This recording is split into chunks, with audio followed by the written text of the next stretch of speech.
EMS TV की खबर का हुआ असर, प्रभारी आरटीओ मार्ग को ग्वालियर अटैच। अनिश्चितकालीन हड़ताल पर गए चालक परिचालक 5 माह का वेतन भुगतान करने की मांग पर अड़े। और वर्षों से चल रहे अवैध खनन से नाला बना मौत का कुआं। नमस्कार, बालाघाट लाइव के इस बुलेटिन में आपका स्वागत है। मैं हूं आपके साथ आकाश। अब देखते हैं खबरें विस्तार से। बालाघाट जिला परिवहन कार्यालय के प्रभारी आरटीओ अजय मार्को को तत्काल प्रभाव से परिवहन मुख्यालय ग्वालियर में अटैच कर दिया गया है। गौरतलब है कि जबलपुर एक्सप्रेस ने 4 अगस्त को एक खबर प्रकाशित की थी, जिसमें विस्तार से बताया गया था कि किस तरह बिना प्रभारी आरटीओ गायब रहते हैं। ईएमएस टीवी ने भी ये खबर प्रमुखता से दिखाई थी, जिसके कारण यहां आने वाले लोगों को बेवजह परेशान होना पड़ता है और तय समय पर आने वाले कार्य विलंब में हो रहे थे। इसके अलावा कोरोना महामारी के समय परिवहन कार्यालय में सोशल डिस्टेंसिंग की धज्जियां भी उड़ाई जा रही थी, जिसको देखने वाला कोई नहीं है। इस बीच प्रभारी आरटीओ की अनुपस्थिति में यहां के पदस्थ बाबू अघोषित रूप से आरटीओ की तरह काम कर रहे हैं।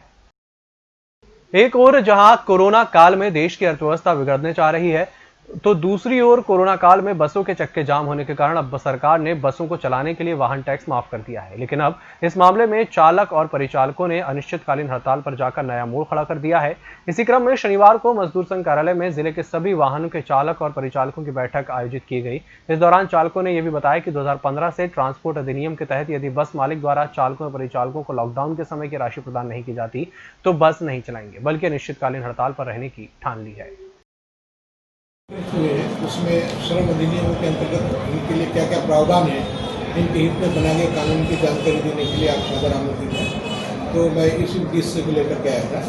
यहाँ पर आकर देखा कि काफ़ी मात्रा में चालक परिचालक एकत्रित हुए। तो हम लोगों ने पंजीयन संबल योजना, जो डंपर चालक है उनको निर्माण श्रमिक की परिधि में वो लोग आते हैं, वो लोग उसमें पंजीयन की पात्रता रखते हैं। और जो प्रधानमंत्री श्रम योगी मानधन पेंशन योजना, ये सब कई तरह की जानकारी हमने उनको बताई है, जिससे ये लोग प्रधानमंत्री श्रम योगी मानधन पेंशन योजना में पंजीयन करके 60 साल की उम्र के बाद 3000 रुपये महीने की पेंशन पा सकते हैं। अखिल भारतीय चालक परिचालक श्रमिक महासंघ की आज यहाँ पर बैठक संघ कार्यालय में आयोजित की गई। और आयोजित करने का प्रमुख हमारा उद्देश्य और ध्येय ये था कि इसके पूर्व में माननीय कलेक्टर महोदय को हमने इस बात से अवगत कराया था कि हमारे चालक परिचालक जो हैं, जब से लॉकडाउन लगा हुआ है, चालक और परिचालक अभी वर्तमान में अनिश्चितकालीन हड़ताल पर हैं। और हमारी अनिश्चितकालीन हड़ताल जो है प्रारंभिक शांतिपूर्ण ढंग से चल रही थी, लेकिन जैसे सरकार द्वारा निर्णय लिया गया कि बस कल से चालू होगा, तो हमारा यही प्रमुख हमारी मांग है कि चालक परिचालकों को लॉकडाउन पीरियड का पैसा दिया जाए।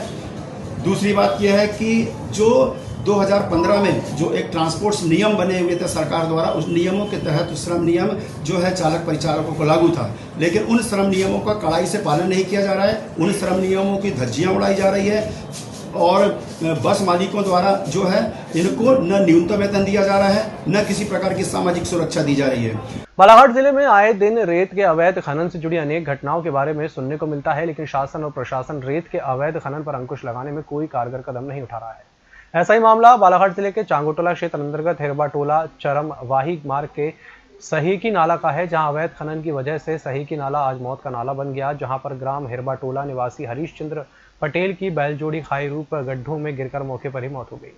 क्या है, बैल धुलने गया था मैं, बैल धुलते धुलते क्या है, उसके बाद है तो गड्ढा हो गया वहाँ से जाती है, तो और ऐसे धोखे से बैल से घुसे, तो मैं बैल को बचाने गया तो मैं घुस पड़ा, तो बैल हो गए, तो वहाँ आए तो बैल दब गए पानी तो पूरा। आप बैल धोने किस नाले में गए थे? साकी नाला में। वहाँ क्या वर्षों से अवैध खनन हो रहा है? हाँ, बहुत पहले से हो रहा है। तो आप कैसे गड्ढों में घुस गए वहाँ? इधर मैं किनारे में धुल रहा था, बहुत किनारे इधर दूर में था, उसमें बैल थोड़ी घूमे तो उधर गड्ढा है, तो बैल घुसे बचाने गए साथ में, तो बैल डूब गए वहाँ गड्ढे है। तो वहाँ नाले में उतना ज़्यादा गड्ढा कैसे हो गया? रेत निकालते हैं वहाँ से किनारे सब। बालाघाट जिले के अति पिछड़े नक्सल प्रभावित बिसरा विकासखंड में इन दिनों हजारों आदिवासी जान जोखिम में डालकर टांडा नदी पार कर रहे हैं, लेकिन जिम्मेदार हैं कि उनके कान में जू तक नहीं रेंग रही, जबकि हजारों आदिवासी राहगीर हैं जो अपनी जान को जोखिम में डालकर उफनते रपटा को पार करने को मजबूर हैं।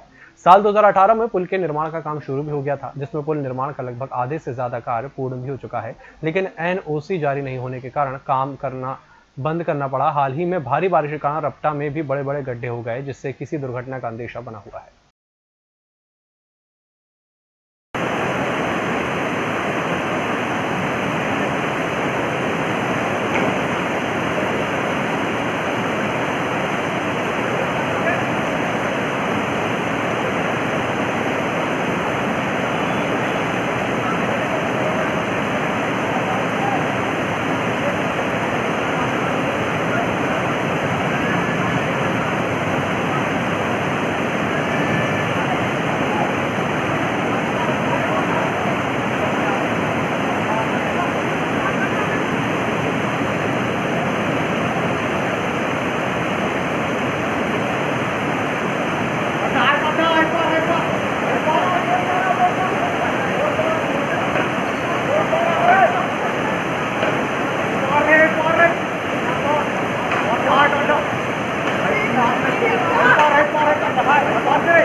गृह विभाग के अपर मुख्य सचिव डॉक्टर राजेश राजौरा ने मध्य प्रदेश शासन द्वारा 6 अगस्त 2020 को रविवार को लॉकडाउन संबंधी जारी आदेश को तत्काल प्रभाव से निरस्त कर दिया है। उन्होंने बताया कि अब रविवार को लॉकडाउन नहीं रहेगा और इसी के साथ ही साथ अब बालाघाट जिले में भी रविवार को लॉकडाउन नहीं रहेगा। इसी के साथ बुलेटिन वक्त चला छोटे से ब्रेक का, जल्द हाजिर होंगे। नागपुर की सुविधाएं अब छिंदवाड़ा में, शहर के सबसे आधुनिक dental clinic dedicated implant facility के साथ Chaturvedi dental clinic, doctor Rahul Chaturvedi MDS, fix दांत एवं बत्तीसी लगाने के स्पेशलिस्ट। क्लिनिक में उपलब्ध सुविधाएं: दांतों की सड़न का इलाज, लैमिनेट द्वारा दांतों का सौंदर्यीकरण, आड़े टेढ़े दांतों को ठीक करना, स्माइल डिजाइनिंग, फिक्स बत्तीसी, dental implant, cast partial denture, root canal treatment, fix cap एवं ब्रिज, निकल लेन लगाने वाली बत्तीसी। समय सुबह 11 बजे से रात्रि 9 बजे तक, सोमवार से रविवार। स्थान पोला ग्राउंड, पांडे नर्सिंग होम के सामने, छिंदवाड़ा।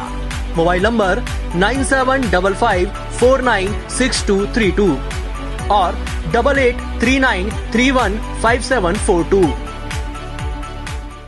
हर घूंट सेहत से भरपूर, without sugar, without caffeine and with natural tea colour. Ayur Amrit herbal tea अपनाइए, जो हृदय के लिए रामबाण औषधि है। अब टी नहीं, सिर्फ आयुर अमृत हर्बल टी। ब्रेक के बाद एक बार फिर से आपका स्वागत है और बढ़ते अगली खबर की ओर। मध्य प्रदेश में ओबीसी 27% आरक्षण यथावत रखने और उच्चतर और माध्यमिक शिक्षक भर्ती के दस्तावेज सत्यापन प्रक्रिया को शीघ्र प्रारंभ करने की मांग को लेकर शनिवार को ओबीसी महासभा संघ के द्वारा शहर के अंबेडकर चौक पर एक दिवसीय सरकार के खिलाफ मुंडन संस्कार कर विरोध प्रदर्शन किया गया। इस दौरान बताया गया कि मध्य प्रदेश में ओबीसी को 27% आरक्षण यथावत रखा जाए और ओबीसी वर्ग को जनसंख्या के अनुपात 52% आरक्षण संपूर्ण देश में लागू किए जाए। उच्चतर और माध्यमिक शिक्षा भर्ती के दस्तावेज सत्यापन प्रक्रिया को शीघ्र प्रारंभ किया जाए। व्यापक घोटाले की जांच कराए जाने की मांग की गई। हमने विगत 28 जुलाई को भी एक सांकेतिक धरना मध्य प्रदेश सरकार का ध्यान आकर्षण कराने के लिए किया गया था। विगत 2 माह से लगभग हम लोगों ने मध्य प्रदेश के राज्यपाल महोदय के नाम पे लगभग 10-12 ज्ञापन भी सौंप चुके, किंतु वर्तमान में जो शिक्षक भर्ती संपूर्ण मध्य प्रदेश में हुई है, जिसकी संख्या लगभग 30,000 है, उनका सत्यापन की प्रक्रिया आधे छात्रों की होने के बावजूद उनको भर्ती नहीं दी जा रही है। इसके अलावा विगत मध्य प्रदेश की कांग्रेस की सरकार द्वारा जो 27% आरक्षण लागू किया गया था, वर्तमान में उच्च न्यायालय में वो लंबित है। उसमें जो वर्तमान की भाजपा सरकार है अपना पक्ष मजबूती से नहीं रख रही है, जिसके कारण मध्य प्रदेश का युवा अपने आप को ठगा महसूस कर रहा है। निजीकरण को बंद करने की मांग को लेकर मध्य प्रदेश बांस उत्पादक क्षेत्र है, लाभ की उत्पादन होती है, कारखाना खोलने की मांग को लेकर ट्रामा सेंटर में, बालाघाट जिला चिकित्सालय के ट्रामा सेंटर में आए दिन प्रसव करने वाली महिलाओं से अवैध वसूली की जाती है। ऐसी विभिन्न 31 मांगों को लेकर ओबीसी महासभा द्वारा आज यहाँ पे धरना प्रदर्शन किया जा रहा है, जिसके तहत हमारी बहनों ने मध्य प्रदेश सरकार के मुख्यमंत्री और हमारी बहनों के मामा शिवराज सिंह चौहान जी का ध्यान आकर्षण करवाने के लिए आज रोड पे निकलकर भीख मांगी। और आज हमारे भाई जो यहाँ पे पहुँचे वो लोग आज जूता पालिश भी करने वाले। ऐसी विभिन्न मांगों के तहत हम लोगों ने मध्य प्रदेश सरकार का ध्यान आकर्षण कराया है और हमारी मांग है कि हमारी मांगों पर शीघ्र से शीघ्र मध्य प्रदेश सरकार ध्यान दे। आगे और मुंडन और पकोड़े तलने रहते हैं। मुंडन कार्यक्रम हमारा चालू है, जिसमें लगभग 5 से 6 युवा मुंडन कर रहे हैं। पिछले बार भी 28 जुलाई को 3 युवाओं ने मध्य प्रदेश सरकार का ध्यान आकर्षण करने के लिए मुंडन किया था, किंतु सरकार की और कहीं से जू तक नहीं रेंग रही है, जिसके स्पष्ट होता है कि मध्य प्रदेश सरकार युवाओं के भविष्य के साथ खिलवाड़ कर रही है, जिसका परिणाम आने वाले उपचुनाव जो 27 विधानसभा में होने वाला है उसमें मध्य प्रदेश की भाजपा सरकार को भुगतना पड़ेगा। विगत 15 जून से 1 अक्टूबर तक रेत निकासी पर लगे प्रतिबंध के कारण विभिन्न निर्माण कार्य प्रभावित हो रहे हैं। वहीं ठेकेदार द्वारा डंप की गई रेत के दाम आसमान छू रहे हैं। क्षेत्र अंतर्गत प्रधानमंत्री आवास के साथ साथ पंचायत स्तर पर विभिन्न निर्माण कार्य सुचारू रूप से नहीं कराए जा रहे हैं। वहीं शासन की गाइडलाइन के अनुरूप कार्य करने में बहुत परेशानियों का सामना सरपंच सचिव के साथ साथ हितग्राहियों को करना पड़ रहा है। हितग्राहियों की माने तो 3000 से 3500 रुपए प्रति ट्राली रेत ट्रैक्टर मालिकों द्वारा उपलब्ध कराई जा रही है, जबकि कांग्रेस की सरकार के समय हमें यही रेत 700 से 800 रुपए प्रति ट्राली की दर पर आसानी से उपलब्ध हो जाती थी। अवैध मदिरा विनिर्माण, परिवहन और विक्रय के रोकथाम अभियान के तहत शनिवार को आबकारी विभाग के द्वारा खैरलांजी के ग्राम खेराटोला, तेजीटोला, टेमनी, भौरगढ़ से लगे नाले और नदी के किनारे अवैध शराब बनने के 3 अलग अलग गड्ढों से कुल 110 बोरियों से भरा हाथ भट्टी की कच्ची शराब बनाने के लिए तैयार लगभग 2750 किलोग्राम महुआ लहान बरामद कर जब्त किया गया, जिसकी अनुमानित कीमत 1,65,000 रुपए है। अज्ञात आरोपियों के विरुद्ध आबकारी अधिनियम के तहत 3 प्रकरण पंजीबद्ध कर बेच दी गई है। देश भर में सुर्खियां बटोरने वाले चावल घोटाले की जांच अब EOW की टीम कर रही है। वहीं शासन के द्वारा इस गोरख धंधे में शामिल लोगों पर कड़ी कार्रवाई करने और राइस मिलर्स पर मामला दर्ज कराने के आदेश दे दिए गए हैं। सरकार की कार्रवाई से परेशान राइस मिलर्स एसोसिएशन सरकार के विरोध में आ गया है और जिले भर में राइस मिलर्स ने हड़ताल की घोषणा कर दी है। मिलर्स का कहना है कि शासन के द्वारा एक तरफा कार्रवाई की गई है, जिसके विरोध में अब कोर्ट का रुख करेंगे। प्रशासन द्वारा जो कार्रवाई की जा रही है ये विधिवत कार्रवाई नहीं है, हम इसका कड़ा विरोध करते हैं। अभी आप लोगों ने प्रेस वार्ता रखे थे और मिल बंद करने का भी आह्वान किया है। जी, ये हम इसलिए मिल बंद कर रहे हैं क्योंकि शासन द्वारा खरीदी गई धान FAQ मानक स्तर की नहीं है, ठीक। और जो धान वहाँ अभी टेस्ट मिलिंग के आदेश PS महोदय ने दिए हैं, अभी सिवनी में बालाघाट की धान नरेला कैप में रखी हुई है। तो हम जब तक के समस्त मीडिया, जितनी भी मीडिया है, मीडिया के माध्यम से धान उठाव से लेके उसकी मिलिंग प्रोसेस, पैकिंग तक और तौल वजन होते तक के जब तक किसी प्रकार का निष्कर्ष उस धान से निकल कर नहीं आता तब तक के, और धान से निष्कर्ष निकलने के बाद में यदि मिलरों के हित में और मानव के हित में और आप सभी के हित में वो नियम बनेगा जिससे हम अच्छे से कार्य कर पाएँ, ताकि गुणवत्ता में भी सुधार आया जाए, या जैसी भी आज तक ये प्रोसेस हुई है उस प्रोसेस के बाद में आने वाली प्रोसेस अच्छे से हो, तब तक जब तक क्लियर नहीं होता तब तक हम समस्त मिलर हड़ताल पर हैं। जी, भारत सरकार की जो रिपोर्ट आई है जिसमें जो जिक्र किया गया है कि ये जो चावल है मनुष्य खाने लायक नहीं है, जी, उस बारे में क्या कहना है आपको? उस बारे में कहना यही है कि उस रिपोर्ट को मैंने अभी सही ढंग से देखा नहीं और मिलर को मिलर वाइस आई नहीं है। वो रिपोर्ट अधिकारियों के बीच में ही है। अभी तक किसी मिलर के पास वो रिपोर्ट नहीं आई, लेकिन कहीं से लीक हुई कि हल्का फुल्का दिखा तो हमको उस रिपोर्टों में किसी प्रकार की कमी दिखी है। इस पूरे मामले को लेकर आप न्यायालय का दरवाजा बताएंगे? जी हाँ, हम इस पूरे मामले को लेकर हड़ताल के साथ में न्यायालय की शरण में जाएंगे। 35,000 क्विंटल जो रिजेक्ट किया गया है, इसका मुख्य जिम्मेदार आप किसे मानते हैं? जी, क्या कहा? 35,000 क्विंटल जो CGN जो सबसे अच्छी लेब है उससे जो आई है, इसका जिम्मेदार आप किसे मानते हैं? इसके जिम्मेदार आप मेरे साथ सिवनी चलेंगे, यही कलेक्टर महोदय, यही जिला विपणन अधिकारी, यही नान के अधिकारी महोदय के द्वारा जो धान खरीदी गई है बालाघाट में, वो धान सिवनी में रखी हुई है। उस धान को जब आप देखेंगे टेस्ट मिलिंग उठाव के साथ में, तब आप खुद आपके सामने आईना पूरा स्पष्ट नजर आ जाएगा। शिक्षक दिवस के अवसर पर विधायक और खनिज विकास निगम के अध्यक्ष प्रदीप जायसवाल द्वारा लगभग आधा सैकड़ा सेवानिवृत्त शिक्षक गणों का शॉल और श्रीफल से सम्मान किया गया। इस अवसर पर जायसवाल ने कहा कि 5 सितंबर को पूर्व राष्ट्रपति डॉक्टर राधाकृष्णन के जन्मदिन को शिक्षक दिवस के रूप में मनाया जाता है। पूर्व राष्ट्रपति ने ये बता दिया कि शिक्षक चाहे तो किसी को कुछ भी बना सकता है और स्वयं भी जो चाहे बन सकता है, क्योंकि डॉक्टर राधाकृष्णन पहले शिक्षक थे जो बाद में राष्ट्रपति बनकर देश की सेवा की। पूरे देश में युग को कोई भी शिक्षकों का महत्व कभी कम नहीं होगा, अपितु बढ़ता ही जाएगा।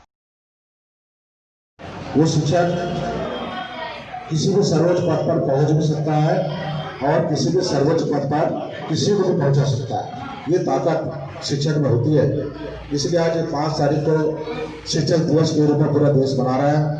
पूरे शिक्षकों को शिक्षा का नहीं कि सिर्फ ज्ञान के रूप में, ज्ञान के क्षेत्र में हो, विज्ञान के क्षेत्र में हो, खेलकूद के क्षेत्र में हो, सामाजिक क्षेत्र में, धार्मिक क्षेत्र में, राजनीतिक क्षेत्र में, हर क्षेत्र में गुरु होता है।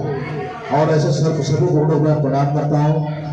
आज यहाँ पर कार्यालय में उपस्थित सम्माननीय हमारे वरिष्ठ सम्माननीय नंदकिशोर सुराना जी, सब आदरणीय बड़े भाई सफल डोगरे जी, हमारे कोमल भाव, समाज के ऋण होता है शिक्षक।